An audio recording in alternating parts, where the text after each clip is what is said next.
For an entire generation, it was a pop culture empire. The Disney Channel Original Sitcom, or DCS, if you will, it wasn't just a TV show you watched. It was a whole cultural force. But like all the great empires, it fell. So today, we're going to open up the case file and try to figure out what exactly happened to this comedy dynasty. And let's be real, for a while there, it absolutely was. In the mid-2000s, these shows were just unstoppable. I mean, they owned Friday nights, they basically dictated what everyone wore to middle school, and they taught millions of us that every single joke deserves a 3-second pause for a laugh track. They were everything.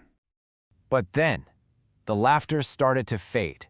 The sets didn't seem as bright. The empire just crumbled. And that brings us to the big mystery we're tackling today. What killed the Disney sitcom? Was it one big fatal blow? A slow decay from the inside? Or was there an outside predator?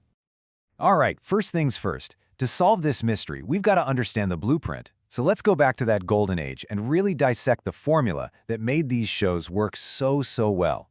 Come on, you know these names. That's So Raven, Hannah Montana.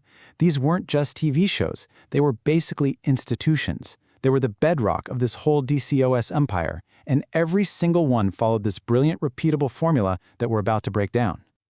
At the very heart of it all was this idea. We'll call it the relatable absurdity doctrine. The strategy was actually pretty simple. You start with a totally normal teen problem, wanting to go to a party, trying to get your driver's license. Then you inject a huge dose of absolute insanity. So, you want to go to the party, but you're also a psychic who just saw the DJ faceplant into the punch bowl. Or you want to impress a classmate, but you're also secretly a world-famous pop star. It was that perfect mix of normal and completely nuts. Now here's the really clever part. How did they make all that absurdity actually work? Well, they used what we'll call the best friend buffer. Just think about Lily in Hannah Montana, or Chelsea in That's a Raven. This character was our anchor to reality. Whenever the main character did something wild or magical, the best friend was right there to look at them and kind of look at us through the screen and just be like, what? They basically said what we were all thinking, and it made the whole crazy premise feel way more grounded. But that elegant, perfect formula, well, it couldn't last forever. Right around 2011, the foundation started to get some serious cracks, and that's what led to what some people call the Scream era. Okay, so this quote is a metaphor, obviously, but wow, does it perfectly capture the vibe shift. That subtle, character-based humor that made the Golden Age so great was suddenly gone. And in its place, a whole new philosophy. Just be loud. And you can really see the decay when you put it side by side. That clever back and forth between characters was replaced by plots that were just a series of loud moments.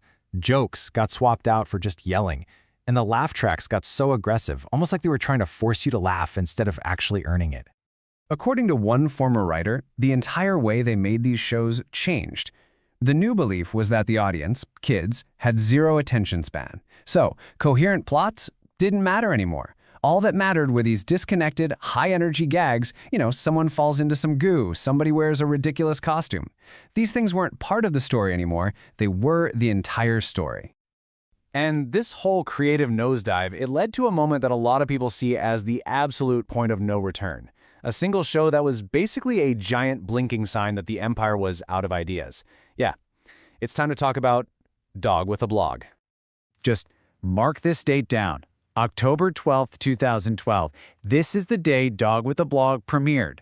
And it wasn't just another show dropping. No, this was a symptom of a much bigger problem. So look, the crucial point here wasn't even the talking dog. I mean, come on. We're an audience that accepted psychics and wizards. We could handle a talking dog. The real problem, the thing that was so bizarre, was that the main hook of the show was that this dog kept a blog. In 2012? It was a premise that felt kind of dated the second it hit the air, and it was a huge red flag that the creators were just not in touch anymore. This whole moment has been called the sitcom singularity. It's basically the point where the creative machine ran out of every single relatable human experience it could think of, and it had no choice but to turn to the animal kingdom. It was all the proof you needed that the original formula was officially dead, and the network just figured its audience would watch literally anything as long as it had a laugh track. But here's the thing. The problems weren't just internal. While Disney was busy with a blogging dog, a brand new predator was rising up out of Silicon Valley, and it was getting ready to deliver the final, fatal blow. I mean, their entire business models were a complete clash. The Disney Channel was built on appointment television, right? You had to be on your couch Friday night at a specific time. But Netflix, it had the ultimate weapon, the binge. Why would you wait a whole week for one new episode when you could just watch an entire season in one afternoon? And when you lay it all out on a timeline like this, it is just wow. It's so clear. You see Disney's creative decline happening at the exact same time that Netflix is perfecting its whole binge model. By the time Disney tried to pivot to influencer shows to seem cool and relevant, it was way too late. The audience was already gone. And this is what we were left with. That last generation of Disney sitcoms just felt different, didn't they? The production values seemed cheaper, the sets looked like they were straight out of an IKEA catalog, and the writing felt so sanitized. It was like it was written by a computer program designed to offend absolutely no one. The soul was just gone. So, what's the final verdict? What's the cause of death in the case of the collapsed Disney sitcom empire? Well, in the end, there was no dramatic final showdown. The empire didn't fall in some blaze of glory, it just kind of faded away. It was a one-two punch of creative burnout from the inside and an unbeatable competitor on the outside.